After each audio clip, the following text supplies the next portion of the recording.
I never meant to take over the cafe. That was never the plan. I was supposed to help out for a few weeks during my gap year, just until my parents found someone more permanent. But weeks turned into months, and months into 6 long years. I'm Liam, 28 now, and if you asked anyone in town who ran Delilah's Cafe, they'd probably say me. Not my dad, not my mom, not my older brother Drew, who lives 20 minutes away and shows up twice a year to take photos with his kids out front like it's some kind of family legacy.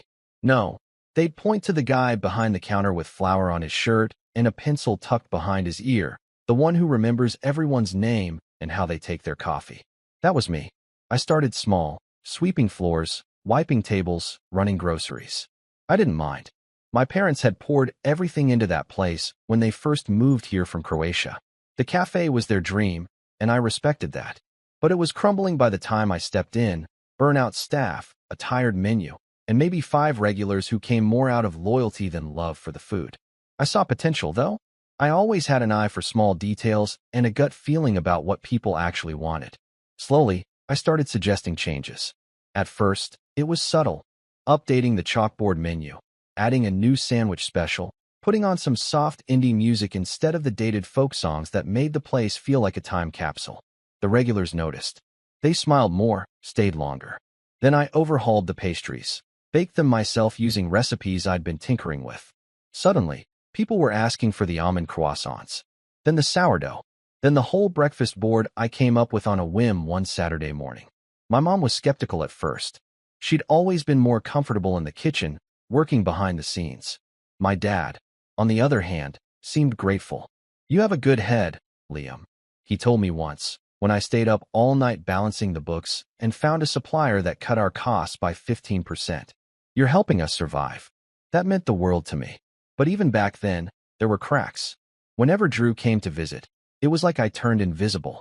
He'd waltz in, throw his arms around my parents, and say, "You know, if you ever want to franchise this place, I've got connections." He was in real estate, flipped houses, drove a BMW, had 2 kids, and a wife who only spoke to me when I brought up school tuition or daycare. My parents would beam at him like he was the golden child come down from the heavens. I'd be standing there, apron on, hands smelling like coffee grounds and yeast, and they wouldn't even introduce me as the manager. Just Liam's helping out. At first, I brushed it off. Old habits die hard. I figured eventually they'd come around. After all, I wasn't just helping anymore. I was running the place. I hired new staff, built an Instagram page that actually brought in business, ran promotions, created seasonal drinks, even organized poetry nights and small concerts that had lines out the door. My name wasn't on the deed, but in every other way, that cafe was mine. I loved it. Loved the early mornings, the smell of fresh cinnamon and espresso, the clatter of mugs, the low hum of conversation. It wasn't just a job. It was home. But there were moments, little moments, that chipped away at that illusion. Like the time my mom snapped at me for ordering more glassware without asking. "What if we can't pay for it?" she'd said, even though I'd already run the numbers and shown her the profit spike from the last event. Or the time I asked if I could take a weekend off, and she said, "But who will open? Not can we manage without you? Or you've earned a break. Just who will open?" As if I were a cog in a machine they didn't quite recognize as necessary. Still, I told myself it was cultural. My parents came from a generation where praise was rare and duty was everything. I kept my head down, pushed through. I figured one day they'd see it. One day they'd say, "This is yours now, Liam. You built this. We're proud of you." I didn't even care about the money. I hadn't drawn a paycheck in years. I lived in the tiny studio above the cafe, fixed the leaky sink myself, and used tips to buy groceries.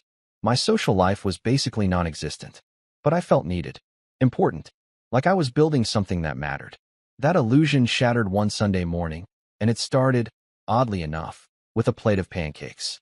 We had just finished brunch rush, and I was wiping down tables when Drew walked in, dressed like he'd stepped out of a golf magazine, button-down tucked into khakis, sunglasses perched on his head, expensive cologne trailing behind him.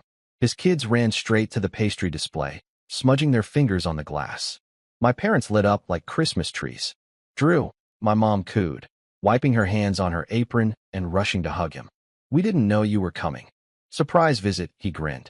"Thought I'd bring the kids for some of that famous sourdough." I nodded at him, gave a quick wave to the kids. "We sold out an hour ago," I said, glancing at the near-empty shelves. But I can make you some pancakes if you want. Just give me 15 minutes. He laughed and said, Nah, I'm not a fan of carbs unless it's from a bottle of wine, and winked. My dad chuckled like it was the funniest thing in the world. I turned to go back to the kitchen when I heard Drew say, Actually, I wanted to talk to you guys about something. Do you have a second? The three of them moved to the back office. I stayed out front, wiped down the espresso machine, restocked lids, rearranged the mugs. 15 minutes passed, then 30, then 45. When they finally emerged, my mom was dabbing at her eyes, and my dad looked like he'd aged 10 years. Drew gave me a grin as he passed and patted me on the shoulder. Good to see you, little bro. I knew something was off. I could feel it in my gut.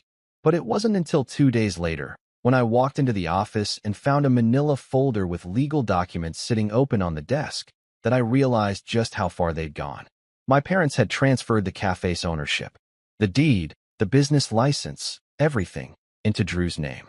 I stared at the signature line. My dad's handwriting was unmistakable.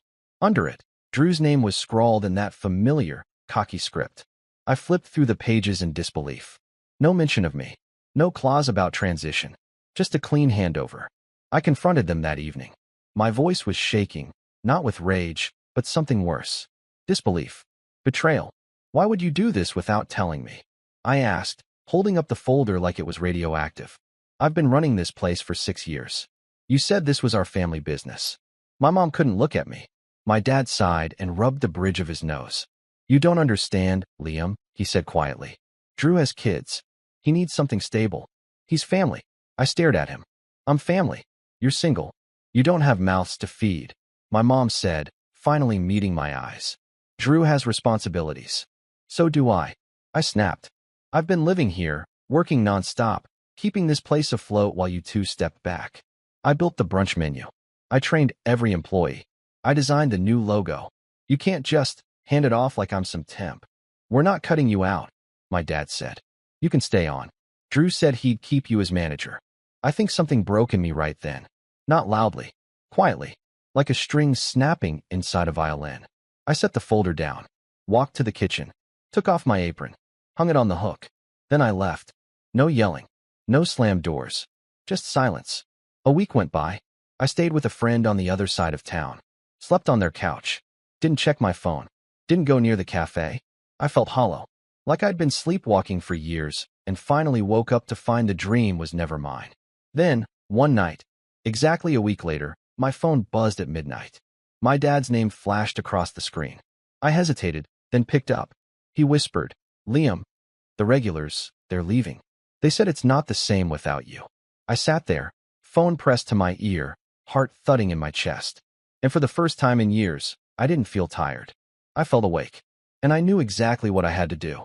The next morning, I didn't go back. Not to the cafe. Not even near that side of town. I just stared at the phone for a while, rereading the call log like it might give me some kind of clarity. My dad's voice echoed in my head. That strange mix of guilt and confusion. They're leaving. They said it's not the same without you. He sounded scared.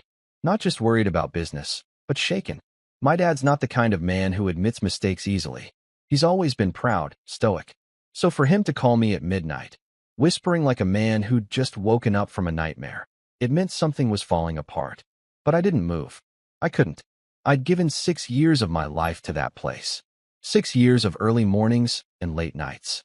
6 years without weekends. 6 years of helping out, without so much as a salary, just vague promises and pats on the back. And for what? So they could hand it over to Drew like it was a spare set of car keys? Still, something in me wanted to know. Not to go back, not yet, but to see. So that afternoon, I parked a few blocks down and walked by Delilah's cafe like a stranger. I stood across the street, behind a lamppost, hoodie up. The sidewalk was empty. Normally, around this time, there'd be couples sitting outside sipping iced lattes. There'd be chatter, music through the speakers, the hum of something alive.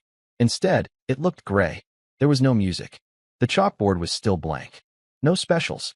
No quote of the day. I used to scribble in colored chalk. One of the chairs out front was missing a leg. The flowers in the planters were wilted. I felt it in my chest. Like watching something you love slowly drown, and knowing you weren't the one who let go, but they told everyone else you did. A few days later, I got a text from Nina, one of the baristas I hired 2 years ago. She was 22, in college, and had never worked in food service before, but she was sharp, kind, and fast. I trained her myself. Her message just said, "I quit today. It's a mess. Can we talk?" We met up at a tiny boba spot near the park. She looked tired, hair tied up in a messy bun, her black apron still in her tote bag. She barely touched her drink. "Liam," she said, not even trying to hide the frustration in her voice. "It's like they don't even know how the place works. Drew shows up for an hour, walks around like he's the CEO, then leaves. Your mom's back in the kitchen, but she won't take suggestions. Your dad just sits at the register, but he doesn't know the new system you set up. I tried showing him how the iPad works, and he told me not to be disrespectful. I stayed quiet, sipping my tea. They ran out of almond milk yesterday. You know how many people ask for that? A ton. One of the regulars, Mary, the one with the knit hat, she came in, asked where you were. When I said you weren't around, she just frowned and left. Didn't even order. That hurt more than I expected. I'm not the only one quitting," Nina said. "Sam's out. Jade's on the fence. If Drew doesn't learn how to do a pour-over soon, the customers are going to riot." She paused, then looked at me closely. Are you okay?" That question. No one had asked me that in a long time. Not sincerely. Not without following it up with, "Hey, can you cover my shift?" Or, "By the way, we need to reorder oat milk." I don't know, I admitted. I thought I was. But I feel like I've been watching a slow car crash. And somehow, I'm still in the driver's seat. Nina reached across the table and gave my hand a squeeze. "You built something real, Liam. They don't know how to run it without you. But that's not your problem anymore." I wanted to believe that. I really did. But the problem was, it still felt like mine. Like something I left behind in the rain. That night, I got a call from a blocked number. I let it go to voicemail. Later, I listened. It was my mom. "Liam, it's me. We're very busy, but maybe you can come by? Just for a few hours? Drew has meetings. Your father's been tired. We're short-staffed. The regulars keep asking for you. They think you're mad at them. Maybe just come on Saturday? For brunch? You don't even have to stay all day." I replayed the message twice. She never said sorry. Just a quiet assumption that I'd come crawling back like I always did. I didn't respond. A few days passed. Then I got another message, this time from Drew. "Hey, bro, heard you've been ghosting. Look, we're all adults here. I know you're upset, but you gotta understand, Mom and Dad just did what they thought was best. You're a free spirit, man. You're not the owner type. But I am. I've got vision. Structure. You're an artist. You make a great menu. We can still work together. I can even throw you a little percentage if you come back. Just don't be dramatic, all right?" That was the first time I ever blocked his number. Something in me shifted after that. Not just sadness. Resolve. I'd been passive for too long. I let them call it helping out when I was doing full-time management. I let them say Drew needs stability like I didn't need anything at all. I let them take my work and hand it off like a birthday gift. So I started planning. Quietly. Carefully. But before that, I wanted to see it with my own eyes. The damage. The fallout. I needed to know how far the rot had spread. The opportunity came faster than expected. That Friday, I ran into Mr. Clancy at the farmer's market. He'd been one of our most loyal regulars. Ex-professor. Always wore suspenders. Drank cappuccinos with a sprinkle of cinnamon on top. I hadn't seen him in weeks. "Liam," he said, eyes lighting up. "My boy, where have you been? I thought you'd run off to Europe or something." I smiled awkwardly. "Something like that." He peered at me. "Place isn't the same without you. Service is slow. Scones are dry. Music sounds like someone's midlife crisis." I actually laughed at that. "You know," he added, "I tried giving Drew a suggestion, told him the ambience felt off. He told me, this isn't a retirement home." I haven't been back since. That night, I sat down and wrote a letter. Not a text, not an email, a real, handwritten letter. To my parents. "You taught me that family means showing up. That hard work matters. That loyalty matters. I lived that for 6 years. But I'm realizing now that I've been treated like a tenant in a house I helped build. I'm stepping away. Completely. No more calls. No more favors. If you ever want to talk, really talk, you know where to find me. But don't ask me to fix what you broke." I mailed it the next morning. I thought that would be the end of it. It wasn't. 2 weeks later, I got a knock at my door. Sunday morning. I was still in sweatpants. I opened it to find my dad standing there, holding a tray of muffins. Muffins I recognized. My recipe. He looked older, like someone had sucked the light out of him. I thought maybe we could talk, he said quietly. You got a minute? I didn't answer. I just stepped aside. He sat down on the couch, set the tray down, and stared at his hands. Drew's gone, he said finally. He said it was too much. Took the kids to Florida. Said we weren't listening to his ideas. Said the cafe was outdated. I blinked. He left. Dad nodded. Took your mother's SUV. Said he'd mail the keys. I felt a mix of emotions. Not joy, not even satisfaction. Just disbelief. He was only there for 5 weeks. I said. I know, Dad said. I was stupid. We both were. We thought he could handle it. Thought you'd always be there, so we didn't have to ask. There it was. The truth. I'm sorry, Liam, he whispered. I think I always assumed you'd never leave. That we didn't have to deserve you. But the cafe, it's falling apart. Without you, it's just a building with coffee machines. I didn't say anything. Then he looked up, eyes watery. Please, just come by. Not to work. Just to see. I hesitated. My heart told me not to. But something in my chest itched. So I went. The next day, and what I saw made my stomach twist. The shelves were dusty. The pastries were store-bought. The staff? One new girl who looked overwhelmed, and a part-timer I hadn't seen in years. The espresso machine had a leak. The back window was cracked. The chairs were mismatched. But worst of all, the soul was gone. It didn't feel like Delilah's anymore. It felt like a shell. And then, behind the register, I saw a framed photo Drew had hung up. It was him and the kids, standing out front, holding a sign that said, "The next generation of Delilah's Cafe." I stared at that photo for a long time. And in that moment, something clicked in my brain. A plan. A vision. Not out of revenge. Not out of spite. But to remind them, and everyone else, who really built this place. And what happens when you underestimate the wrong person. I didn't sleep the night after seeing that photo. Not because I was angry, though I was, but because I felt like I was staring at a gravestone with my name erased off of it. That photo of Drew and his kids outside my cafe, holding that ridiculous next generation sign, hit deeper than anything else had. Deeper than the betrayal. Deeper than the handover. Because it wasn't just theft. It was revisionist history. They weren't just taking the business. They were rewriting the story of who made it. I kept seeing it in my head. Drew grinning in that pressed shirt. My parents beaming beside him like they hadn't just handed over everything I'd built and told me to be reasonable. Like he had been the one baking at 4:30 a.m. Like he had come up with the cinnamon oat cold brew that brought the line down the block every Saturday. Like he had pulled Nina aside after her finals and told her she was doing an amazing job. I lay on my friend Julian's couch that night, staring at the ceiling fan, wondering how everything had gotten so twisted. 6 years of my life. 6 birthdays spent behind the counter. 6 Christmases covered in flour and espresso grounds because I told my parents, "You two deserve to take the day off." 6 years without a raise, without credit, without acknowledgement. 6 years I could have spent building my own thing. And here I was, 28 years old, jobless, no savings, and sleeping on a couch in a 1-bedroom apartment above a pizza place that smelled permanently of burnt cheese. It hit me around 3 a.m. This was my rock bottom. Not the day I walked out. Not when I saw the deed. Now, the moment I realized how much of myself I'd given away, freely, stupidly, with both hands, and how little of it I could ever get back. But here's the strange thing about hitting bottom. Once you realize you're there, something flips. There's no lower to go. No facade left to cling to. No illusion to prop yourself up with. Just the raw, honest truth. And the truth was, I wasn't angry at Drew. Not really. I was angry at myself. For giving so much. For asking for so little.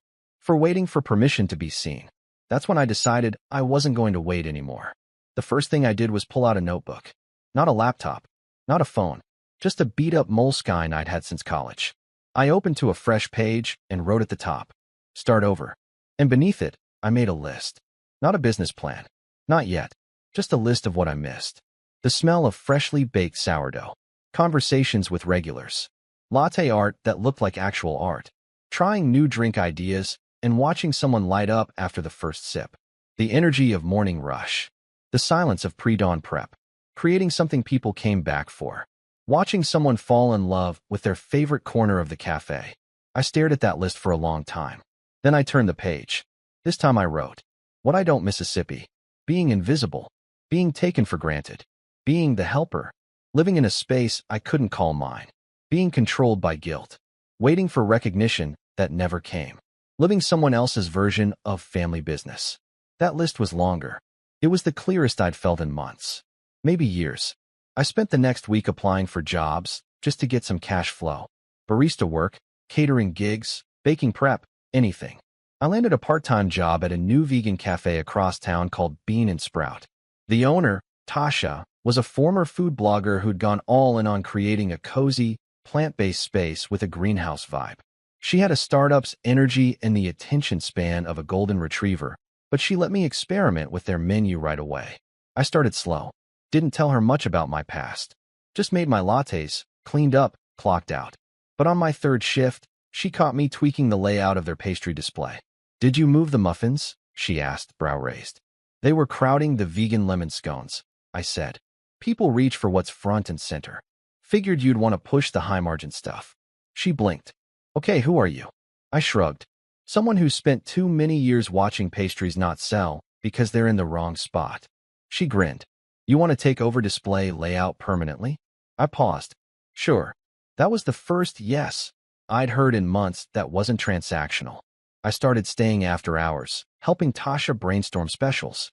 I pitched a summer solstice board that featured house-made lavender granola, coconut yogurt, fruit compote, and mini matcha muffins. It sold out the first weekend we ran it. Tasha gave me a fist bump and said, "You're a freaking wizard." For the first time, I felt like I wasn't just filling a gap. I was being seen. Word got around. Old customers from Delilah's started trickling in. First Mary with the knit hat, then Clancy with his suspenders, then the girl who always ordered an haute couture and used to doodle in her sketchbook for hours in the corner booth. They'd do a double take when they saw me behind the counter. "You're here now?" they'd ask, smiling. "For now," I'd say. Each one told me the same thing, in different words. Delilah's isn't the same. It's got no soul anymore. Eventually, even Nina came by. She'd taken a gig at a bakery down the road and was thriving.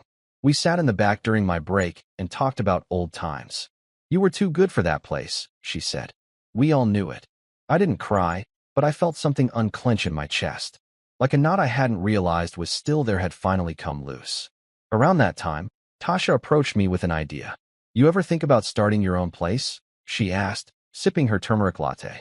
I gave a half laugh. "Only every day." "Serious question. I've got investors sniffing around. They want to open a second location. I'm not ready. But you? You're kind of built for it." I looked at her, stunned. "Are you offering?" "I'm saying," she said, leaning in, "if you want to do something yours, I'll back you. Or at least help you find someone who will." I went home that night and didn't sleep again. Not from dread this time. From possibility. Within 2 months, I drafted a full concept. It wasn't Delilah's 2.0. It was mine. A brunch-forward cafe with a bakery twist. Open concept kitchen. Communal tables and quiet nooks. Local art. Rotating seasonal menu. A place that felt alive, like it breathed with the city. I called it Bruno's. After my grandfather. The man who taught me how to knead dough when I was 9, who used to say, "Flour remembers the hands that shaped it."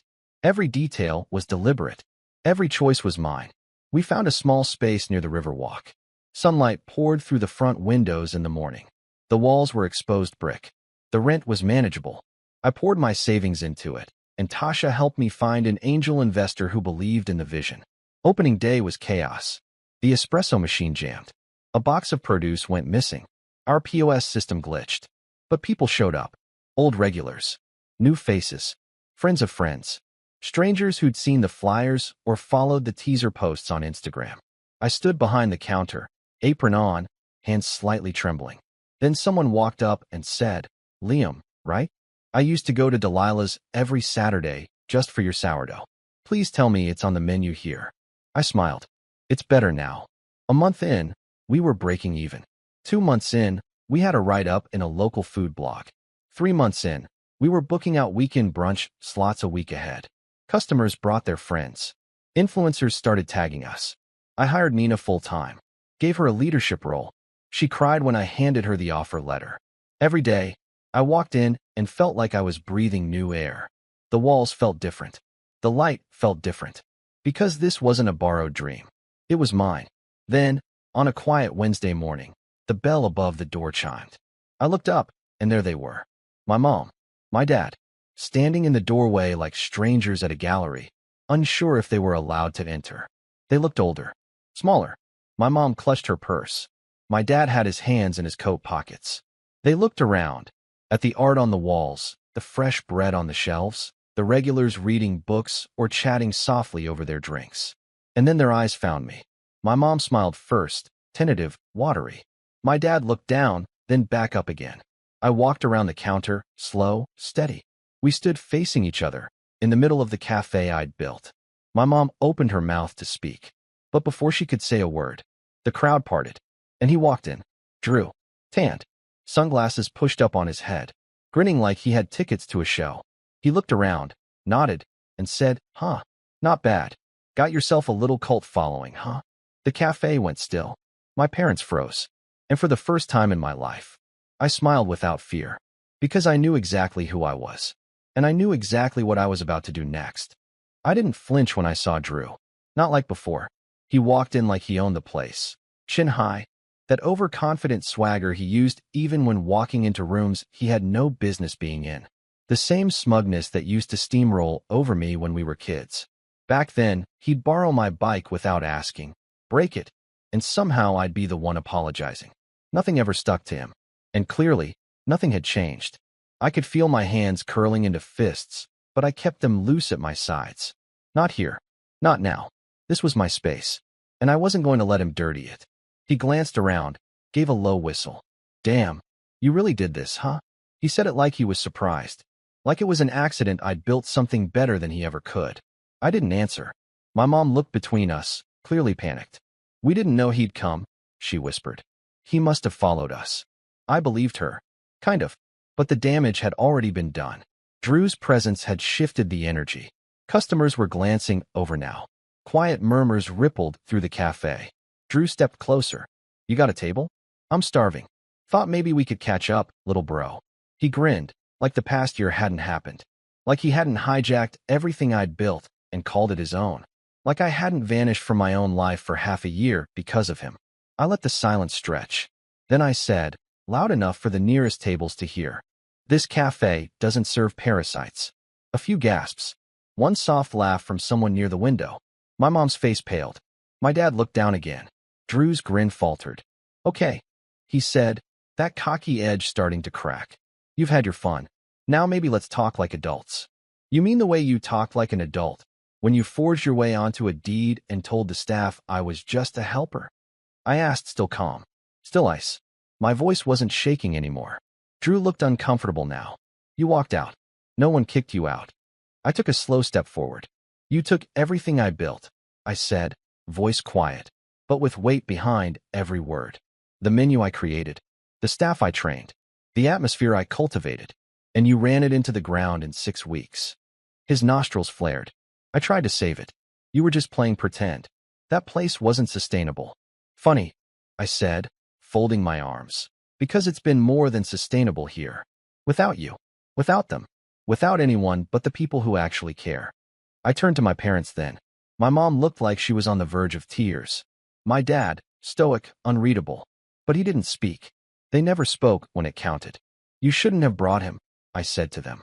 "If this was your idea of a peace offering, it's as tone-deaf as everything else has been." I turned to go, but my dad suddenly spoke. "You're right," he said. I stopped. The whole cafe seemed to pause with me. He looked at Drew, then at the customers, then back at me. "You're right," he repeated. "We made a mistake, and we've been living with it ever since." Drew blinked. "What, Dad? You threw it away," my dad said sharply, not even looking at him. "You didn't want the cafe. You wanted control." My mom put her hand over her mouth. I stood still, trying to process what I'd just heard. The apology I thought I'd never get, but now? Now it didn't feel like a victory, because it wasn't about words anymore. It was about consequences. And that's when the ideas started to form. After they left, I sat with Tasha in the back office. She had that look in her eyes again, the one she got when she was about to do something reckless and brilliant. "So what's the play?" she asked. I looked at her. "I'm going to take back everything they gave him." She raised an eyebrow. "You want to reopen Delilah's?" "No," I said. "I want to bury it." She nodded slowly. Tell me everything. So I did. Over the next few hours, we hatched the plan. The rise of Bruno's had already proven I could build something better, but now I wanted to expose how hollow their version of Delilah's had become. Not just to our regulars, but to the whole community. Because here's what I realized. Drew didn't just rob me of ownership. He tried to rob me of identity, of authorship, of narrative. He wanted to be the face of something I built with blood, sweat, and soul. He wanted to wear my story like a coat. So I was going to take it back, publicly, smartly, and with the kind of precision he'd never see coming. Step 1. Reclaim the regulars. It started with invitations. Handwritten. Personalized. Every former Delilah's regular I could remember got one. I still had the old customer log in a notebook, names, drinks, favorite seats. The invitation was simple. You knew me at Delilah's. Now come see what I've built. One weekend only. VIP preview of Bruno's autumn brunch menu. For our original supporters only. I sealed each one with a wax stamp. Made it feel exclusive. Intentional. That weekend, they came in droves. Clancy, Mary, the sketchbook girl. Dozens of them. Some I hadn't seen in a year. They gasped at the design. Took pictures. Hugged me. Told stories. One whispered, I knew you had something special, Liam. I'm so glad you finally got your own place. I didn't just reclaim them. I reminded them of who I was. Who I'd always been. Step 2. Expose the collapse. I reached out to Nina and the other former staff who had fled Delilah's after Drew took over. We met at a tiny wine bar one evening. I bought the first round. Tell me everything, I said. And oh boy, did they tell me. Drew had tried to cut costs by using frozen pastries. He canceled the poetry nights and community events. He replaced the chalkboard with a generic wall sign. He tried firing an employee for talking back when they asked for a second mop. He told customers that too much art makes the place look cluttered. I took notes, dates, incidents. Then I called a friend from the local food blog, the same one who had written a glowing piece on Bruno's 2 months earlier. I've got to follow up, I told her. But it's more than a review. It's a story about what happens when passion is replaced with profit. She was intrigued. We scheduled a full interview. She even asked to visit both cafes to compare. Let's just say, Bruno's made an impression. Step 3. The event. Tasha helped me organize it. A weekend market pop-up in the park across from the river, right near Delilah's. Officially, it was branded as Bruno's Fall Fest, but everyone knew what it was. Live music, local vendors, pumpkin lattes, and my sourdough, center stage. We set up banners that read, built with heart, baked with soul. Bruno's. Customers lined up. Pictures were posted. Stories were shared. Someone even graffitied a bench near Delilah's with the phrase, it's not the same without Liam. I didn't do it, but I didn't erase it either. Then came the final stage, the one that would sting. We announced Bruno's second location. Not across town, not even down the road. Directly next door to Delilah's. The space had just opened up. A former boutique store. Same foot traffic. Bigger windows. I made the deposit the next day. Tasha looked at me as I signed the lease and asked, you sure you want to go this far? I looked her in the eye. I'm not doing this to destroy them, I said. I'm doing this to make sure they never rewrite my story again. And maybe, make them watch what happens when the kid they overlooked becomes the man they can't ignore. The opening day of Bruno's second location was quiet on purpose. No grand ribbon cutting. No press releases. No live streams. Just a soft launch with handwritten signs in the window that said, Bruno's, now even closer to home. It was less than 20 feet from Delilah's. Literally a few steps across a narrow alley. I chose the unit not to compete with them, but to overshadow them. I didn't want to steal their customers. I wanted them to walk out of Delilah's, glance left, and feel the pull of something better. Something real. The new space was beautiful. Sleek but warm. Natural wood tables, soft jazz in the background, plants draped over exposed beams, glass jars of house-made granola on the shelves. A pastry counter with rotating daily specials. Staff in tan aprons, hand-picked and trained the way I always wanted to, slow, intentional, empowered.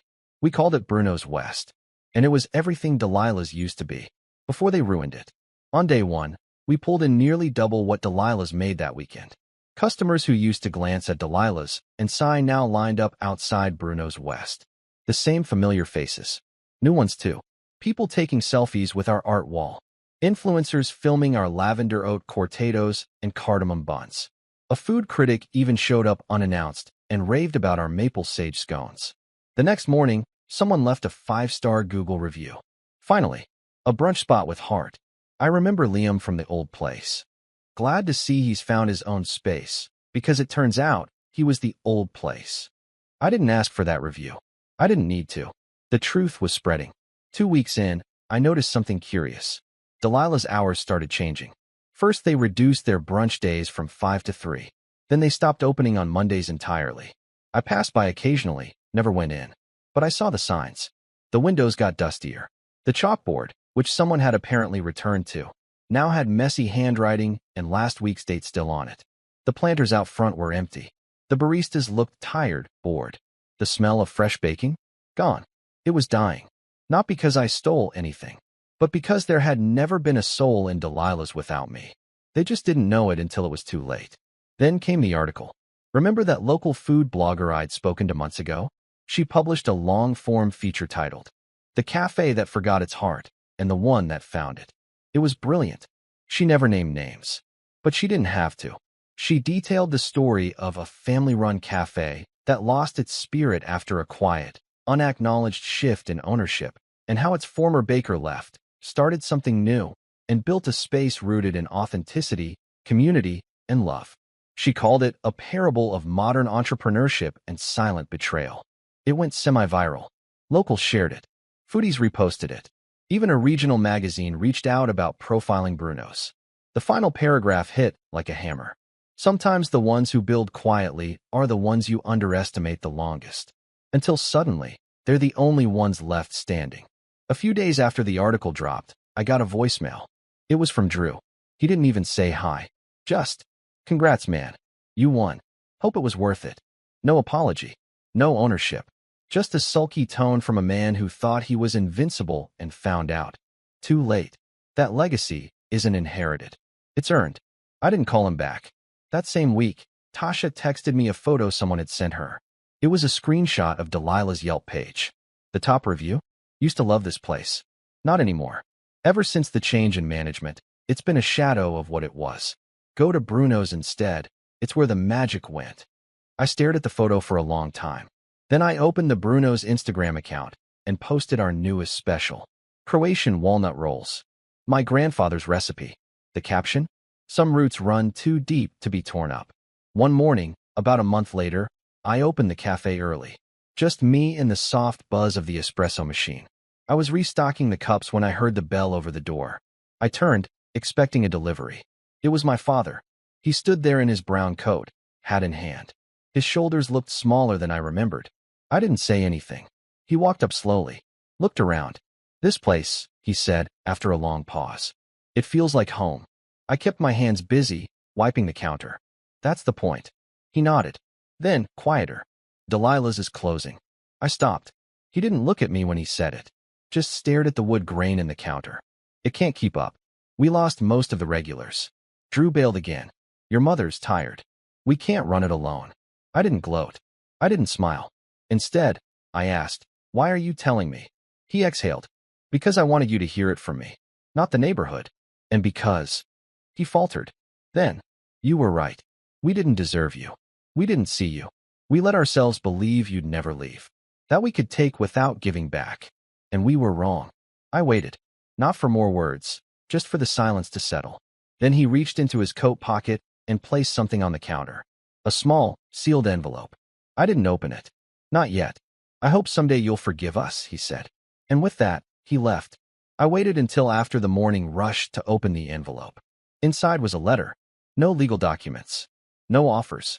Just a page in my dad's careful handwriting. "Liam, I used to think owning something meant holding it tightly, keeping it in the family, protecting it at all costs. But now I know the truth. Ownership is not about paper. It's about presence. And you were the only one who was ever present. I'm proud of you. And I hope one day we can sit at a table together again, not as owner and son, not as employee and boss, but just as father and son. Love, Dad."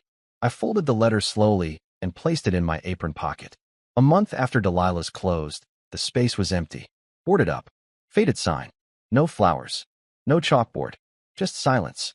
Someone tagged the front door with graffiti one night. A quote I didn't recognize. You can't fake roots. They grow where the care lives. Someone sent me a photo. I didn't erase it. At Bruno's, we launched a community mentorship program for young chefs. We partnered with local schools, taught classes, gave kids a chance to shadow our bakers. Nina spearheaded the whole thing. We called it, "The Table is Yours." Sometimes people ask me what happened to the old cafe, and I tell them this. It wasn't the building. It wasn't the name. It wasn't even the menu. It was me. And when I left, the soul went with me. And when they ask if I miss it, I just smile. Because I don't need to hold a grudge. I built something better. I became something stronger. And they'll never forget it. Final line. I pass by the old Delilahs sometimes, just to remind myself how quiet it gets when the wrong people try to claim your voice. Because now they know what I always knew. You can't inherit a legacy you didn't build.